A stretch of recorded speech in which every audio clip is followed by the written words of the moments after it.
Halo, jadi kali ini kita bakal bahas soal LBI yang asli, yang beneran keluar di UTBK tahun 35. Yang mana soal-soal LBI ini itu adalah soal yang lumayan challenging. Kenapa? Karena banyak banget ternyata menerapkan pengetahuan dari fisika, kimia, maupun biologi. Oke, jadi kali kita langsung bahas, ada satu teks, dan kita pakai untuk menjawab 4 soal. Oke, soal yang pertama. Katanya simbol salah satu mineral yang terkandung dalam susu sesuai dengan bacaan di atas adalah. Nah, ini berulang kali saya ingatkan, silahkan dibaca soal dulu, baru ke teks, biar nggak bolak-balik. Oke, karena kita udah tahu apa yang mau kita cari, itu adalah salah satu mineral. Oke, di sini ada kata mineral, itu mineral yang terdapat dalam susu sapi murni, diantaranya kalsium, fosfor, natrium, besi, tembaga, dan seng. Oke, jadi di antara yang ini tuh yang mana sih yang ada di option gitu? Kalau F itu fluorin, bukan, nggak ada fluorin. N itu nitrogen, Be itu beryllium, Cu itu cuprum atau nama lainnya adalah tembaga. Gitu. Nah, berarti ini jawabannya. Terus kalau yang E itu selium. S itu selium. Oke, jadi emang jawabannya yang D, cuprum atau tembaga. Lanjut yang nomor 2. Menurut bacaan, senyawa karbohidrat yang terdapat dalam susu sapi murni adalah. Oke, karbohidrat itu termasuk golongan gula juga, itu termasuk ke karbohidrat. Jadi kita lihat di sini ada kata mana nih yang ada gulanya. Ada susu sapi beratnya tuh dia 80% itu air, 3,7 lemak, 3,5 protein. Oke, dan 4,9% itu adalah laktosa. Oke, berarti laktosa yang ada, dan ini tadi juga tembaga ya. Oke, berarti jawabannya adalah yang D. Lanjut yang nomor 3. Pernyataan yang benar tentang peroksidase dan lipase yang terdapat dalam susu adalah. Oke, ini kayaknya nama-nama enzim. Ada beberapa enzim nih ya buat di paragraf terakhir ada peroksidase sama si lipase. Nah, di mana oke, kita langsung cek aja yang di option ternyata. Jadi yang A itu katanya adalah peroksidase itu menghidrolisis molekul lemak dalam susu. Menghidrolisis lemak itu adalah tugasnya lipase. Ada di ini. Lipase berfungsi menghidrolisis lipid. Lipid adalah lemak. Oke, berarti ini salah. Lanjut yang B, lipase merupakan enzim yang terdenaturasi pada suhu pasteurisasi susu. Oke, jadi lipase katanya enzim yang terdenaturasi atau yang mengalami kerusakan ya, nama lainnya, nama sederhananya. Oke, berarti kita baca pasteurisasi susu itu karena oke, ada enzim yang rusak yaitu adalah peroksidase dan fosfatase. Sementara yang lain itu vitamin, mineral, dan enzim lain tidak mengalami perubahan. Oke, jadi enzim-enzim contohnya yang disebutin di sini kayak katalase, fosfatase, katalase dan lipase itu nggak rusak berarti. Sementara di sini dibuat dia mengalami itu adalah lipase, berarti yang berapa salah. Lanjut yang C, peroksidase akan mengalami perubahan warna pada suhu pasteurisasi susu.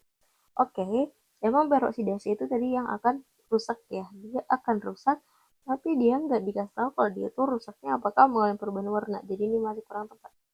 Lanjut yang D, lipase dalam susu akan menghidrolisis molekul laktosa. Oh, jadi dia lipase itu menghidrolisis lipid atau lemak, bukan laktosa. Jadi kata laktosa di sini salah karena harusnya dia adalah lemak ya. Nah, lanjut yang E, peroksidasi dan lipase merupakan protein yang berfungsi sebagai biokatalisator. Oke, kata biokatalisator mungkin nggak ada ya di teks ini kalau kita baca ulang.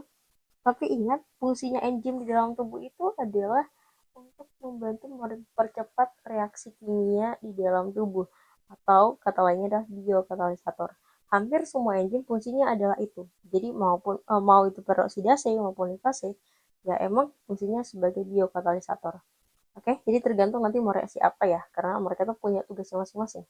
Nah, misalnya kalau kayak lipase itu berarti dia akan menjadi membantu atau jadi katalis untuk terjadinya ini hidrolisis lipid itu atau si lemak. Oke, so yang paling oke adalah jawaban yang E.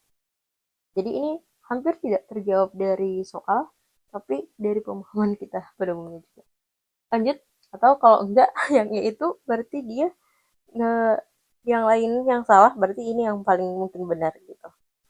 Ya, karena A sampai sampai dia itu benar-benar ada di teks, tapi dia bertolak belakang. Yang nomor 4, Pemanasan susu pada suhu yang sedikit lebih tinggi dari suhu pasteurisasi mengakibatkan bla bla bla. Oke, ada tadi yang rusak ya. Kalau dia ada pasteurisasinya atau pemanasan itu berarti yang hidrolisis molekul lemak sehingga susu menjadi asam lemak dan gliserol. Wow, ini kayaknya tidak akan terjadi spontan ya, bukan bukan karena hanya pemanasan nih. Berarti yang A itu nggak cocok teman-teman. Yang B, denaturasi sebagian besar protein dan enzim sehingga berarti ada yang rusak. Di sini nggak disebutin ya protein itu nggak rusak, nggak dibilang di sini. Tadi itu yang nggak rusak itu vitamin, mineral, dan enzim yang lain. Ada enzimnya yang juga rusak sebenarnya. Nah, berarti berarti protein juga terdenaturasi, enzim, beberapa enzim juga dia terdenaturasi, salah satunya itu adalah si peroksidasi dan fosfatase. Nah, berarti ini sesuai teman-teman. Jadi karena protein dan si beberapa enzimnya itu akan rusak, ya berarti kualitas susunya akan menurun. Tapi nggak apa-apa, kita cross check CD. Yang C, katabolisme susu sehingga katabolisme. Katabolisme itu adalah proses metabolisme dalam makhluk hidup, bukan karena pemanasan. So, kata ini sangat salah.